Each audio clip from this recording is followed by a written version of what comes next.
told myself I wouldn't play this game again, but they just had to. I had to come back. I had to. Okay, here we go.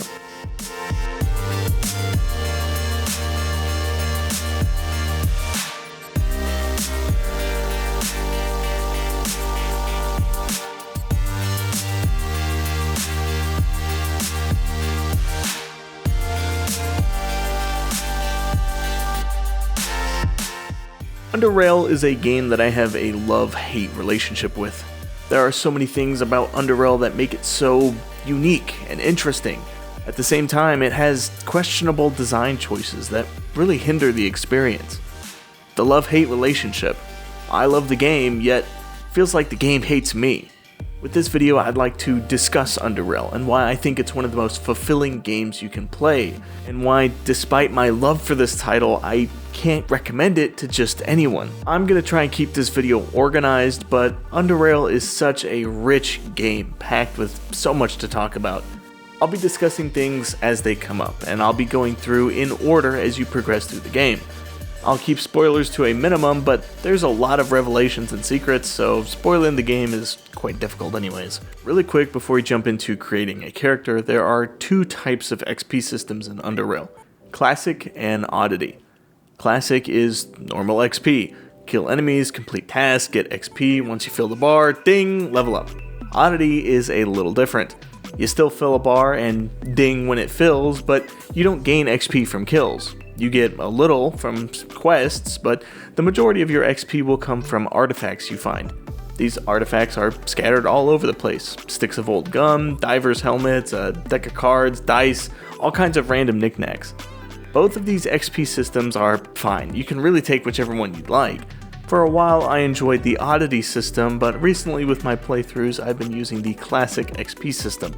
Now, onto your character. Character creation. This is where you decide your fate for the entirety of the game. I'm not exaggerating. This is where the most important decisions happen.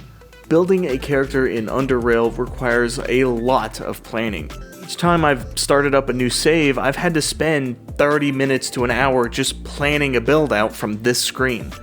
That sounds bad, but this is actually one of Underrail's biggest strengths. There's such a diverse array of paths you can go with a character, and you can't do it all. Let's go through the process of setting up a character to give a bit of insight into what I'm talking about. So, you've got your base stats and skills. Pretty straightforward. Most skills have a synergy, which means that if you invest in a stat or skill that synergizes with the skill you'll want, you'll get a bonus towards it. For example, with this character I have a lot of hacking.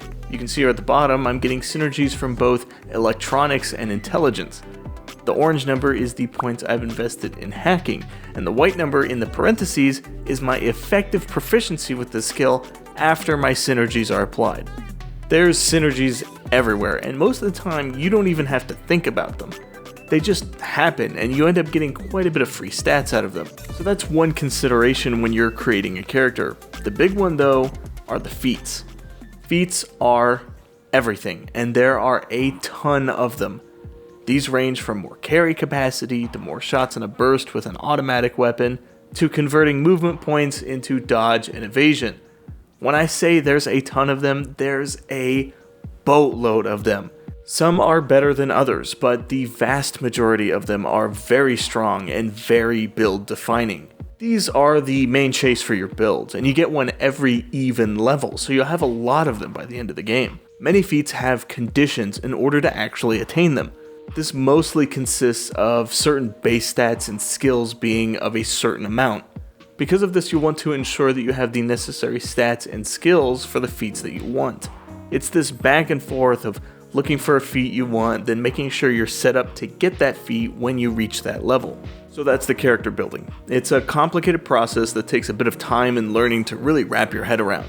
Your first character is not going to be great, mine wasn't, but you do want to make sure that you have a general idea of what you want to do and commit to it. Underrail is not an easy game, even on the so-called easy difficulty, so you want and need a build that's strong. It doesn't have to be perfect, but it needs to be good. There's no respeccing either. Once you set those points down, they're staying for good. Certain skills will make quests easier, and lacking certain skills will make others harder. So you want to make sure whatever you're specializing in stays maxed out throughout your playtime. Okay, now that character building is out of the way, let's get to the game itself. Underrail is an isometric CRPG. Think early Fallout, Wasteland, Baldur's Gate. You start out in SGS, or Southgate Station. You're a new citizen at the station, and so your first few quests are running some errands for the station. Beating up some rat hounds, starting some generators, flipping some switches, and most importantly, leveling up. After your errands, you're sent on a big errand to collect a circuit board for a drill in order to clear out the tunnels and get the railways moving again. Wait, Underrail. I get it! This sees you going to the junkyard, the first location that really puts your character to the test. The junkyard serves as a sort of testing ground to see the mettle of your character. If you can pass the junkyard, chances are you'll be able to pass the rest of the game. The game starts to open up here with a few side quests and places to explore, but it won't be until after you've found and returned with the circuit board that the game really opens up. On the journey so far, you'll have noticed that there are certain things you just can't do. Say you took lockpicking and not hacking. Well, for the entirety of the game, with some niche exceptions, you'll be left wondering what's in those boxes and behind those key-carded doors. Say you did the opposite and took hacking, but not lockpicking. Well, then you'll be left wondering what's in those footlockers and lock and key doors. This isn't a bad thing though. In fact, this is one of the great things about Underrail. There's no single solution to most problems. Sometimes having a bit of pickpocketing will save you some time, but there are other solutions. Sometimes having a bit of lockpicking leads you right to the solution, but other times having hacking comes in clutch. Each skill has applications all over the world, and sometimes you'll be kicking yourself for not taking a certain skill, and other times you won't be able to imagine a playthrough without one that you have. But there's always a solution. Can't use the Omni tool to open up vents? Grab a crowbar and use your strength to open it. Can't hack the turret to fight on your side? Lay down some traps and bait your enemies into the line of fire. If there's a will, there's a way, and Underrail oftentimes will have you thinking outside the box to get past obstacles both inside and outside of combat. Speaking of combat, master of segues here, even if you plan to talk your way out of fighting, you'll find yourself in the occasional brawl. There's no moral high ground in Underrail. Combat is a turn-based system with action points.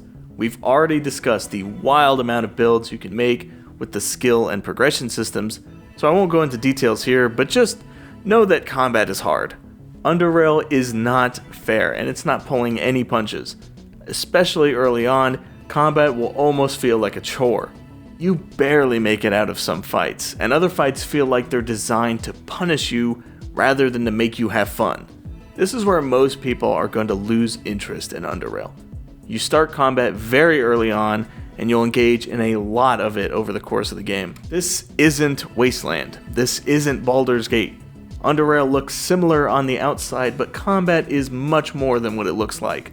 I describe Underrail's combat as puzzle combat. Each combat scenario you find yourself in is a puzzle. It's often just you against an entire gang of hostiles. Sometimes the enemies are in the right places and you can just wipe them out without a single scratch on yourself. Other times, the enemies seem to be specifically designed to counter your kit. Puzzle combat. Sometimes the solution is spraying bullets until everything falls over. Other times it's about wedging yourself in a tight corridor so only one rat hound can hit you at a time. Sometimes it's about messing with the line of sight, ducking around a corner for cover. Maybe there's an exploding barrel, maybe there's a neutral party already in a fight and you come in at the right time and clean everybody up. This is Underrail's combat, a brutal mix of terrifying enemies and insurmountable odds. It's a very difficult and sometimes very frustrating gameplay system, but it's satisfying and rewarding to win. Satisfying in the sense that it's often your wits that will win you the fight, even if your build is very strong. Rewarding in the sense that enemies drop a lot of loot, which can either amount to an upgrade or just money. So let's hop back to handing in that circuit board we talked about. We just handed it in, and the story now hops into action. Right now though, you're set free to explore the world as you want. There's really not much that's locked anymore. The Forge, the Rail Crossing, and Core City are all open, with their respective regions also prime for the exploring. Before we talk about these areas, I'd like to quickly mention how atmospheric this game is. The graphics, the sound design, and even the lighting are all incredible, and they all work together harmoniously to create a really immersive game. I mean, just look at this.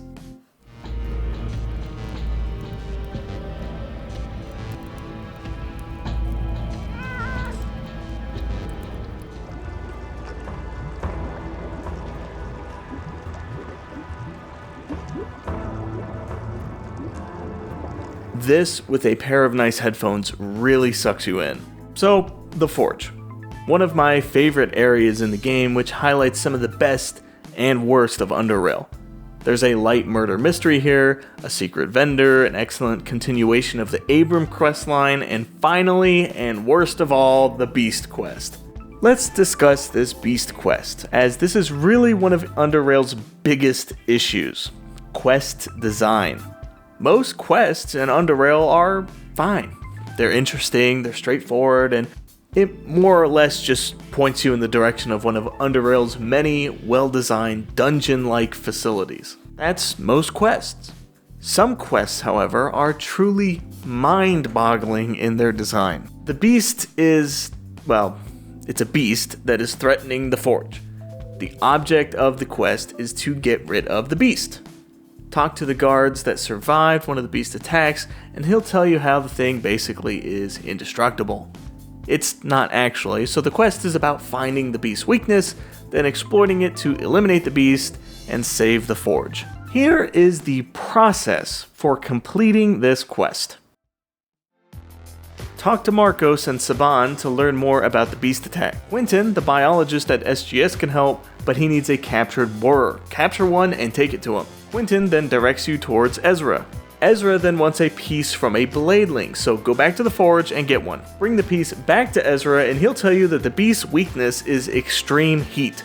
You then need to find a way to kill the beast. Talk to Bernard and either fix Gloria or have Wes do it for you. Collect 30 blade shards and prep them near Gloria. Now you need to actually kill the beast. Take the Psi-Amp from Ezra back to the Forge. Gather some folks around the Forge to help defeat the beast. Use the Psi-Amp and bait the beast in. And finally, kill the beast. Done.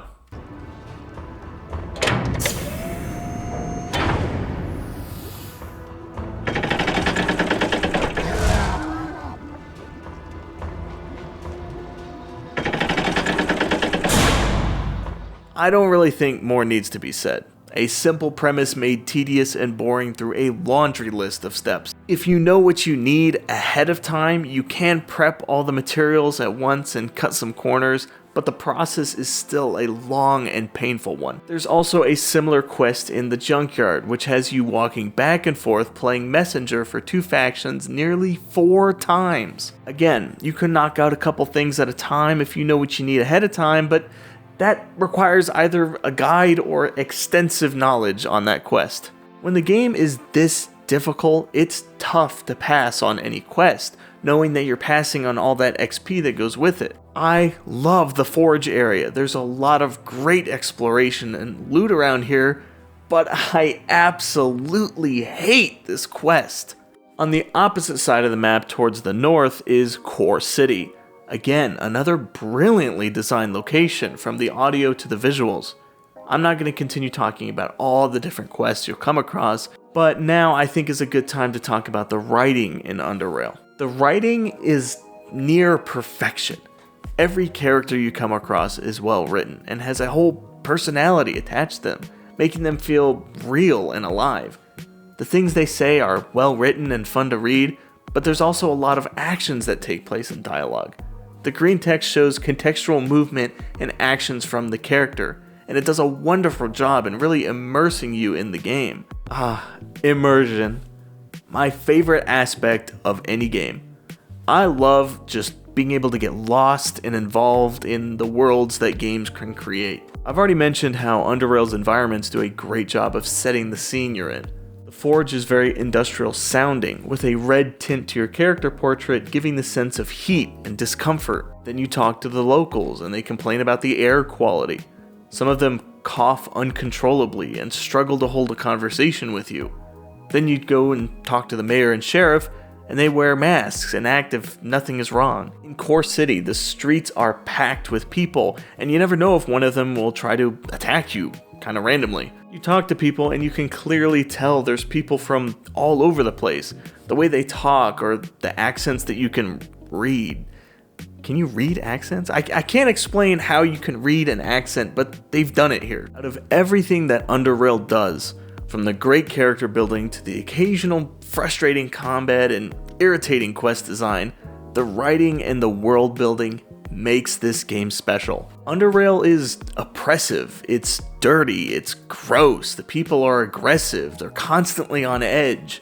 You never know if someone is friend or foe, but they're so expertly crafted and written that it makes you want to talk to everybody. Everyone and everything feels real in this game. The world is believable. The people act how you'd expect them to act. It's a hostile and depressing world, but you can't help but be sucked in. The mystery, the intrigue, the fun characters, not everything is what it seems. No spoilers, but the Faceless aren't just mindless aliens killing people. They're looking for something that is theirs and was taken from them. There's a lot of different things that can happen, and as with any good CRPG, you get choices to make, not only in dialogue, but in the world as well. Do you harm or help the Faceless? Which faction do you join? How do you react to certain events? It's all really well done and super interesting. I've never been huge into reading data logs and little lore pieces in games, but Underrail has me reading more emails in-game than I do with my own personal email. There's a lot more to the base game of Underrail. Cults, aliens, deep dark abandoned camps and cities. It's all great, but I'll leave that exploration to hopefully at least a couple of people who have found things interesting thus far and give the game a try. There's still more to talk about though. As I said earlier, Underrail is a very rich game. Lots of little details to talk about. There's only a few more things I want to touch on before I stop rambling about this little indie game though. Underrail has 2 DLCs, Expedition and Heavy Duty. Heavy Duty I've only recently purchased and played around with. It adds a few more weapons, a new combat skill, and a few endgame quests. I haven't played the quests yet, but the new weapons and combat skills are a lot of fun. Expedition though, this is where I have more experience.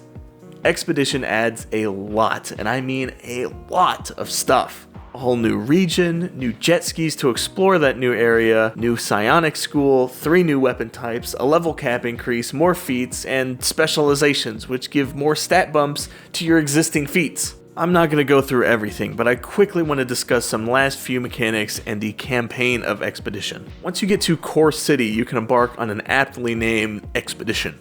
I would recommend being at least level 15, but I think you can get in a little earlier. This DLC is a blast. It's got pirates, private military organizations, mutant, jet skis, a ton of areas to explore and loot to find. This DLC takes no time getting into the thick of it. You embark, you get set up with some personal storage, meet the characters you'll be talking to, and of course, get hooked on a mystery. Expedition is a blast, and it does some things to alleviate some of the blemishes from the base game. For starters, you get a walkie-talkie. This means that instead of going back and forth to and from camp, you can just call in, report your findings, get a new objective, and continue on. This is such a huge relief, and it really shows how much Expedition improves on the base game in many ways. You'll also talk to the aforementioned pirates, who aren't necessarily evil, but you know, they're pirates, so they're morally gray. Of course, what in Underrail isn't morally gray? If you decide to kill the pirates, you'll find a nice pirate sword for your troubles, which is one of Underrail's many unique items. I haven't talked about loot too much yet, so let's quickly do that. Loot is a huge part of the game, and a huge part of the loot are these unique items. These things do something that other weapons can't. For guns, a lot of the time it's a certain weapon using ammo that others in its class don't, like an SMG that uses 9mm or an assault rifle that uses 5mm. For others, like melee weapons, they can contain special attacks or damage types. These are super rewarding to find, even if it's not for your character, as these items are only obtained from that source. So if you picked up a unique weapon off of a boss, it'll be there with him on the next playthrough.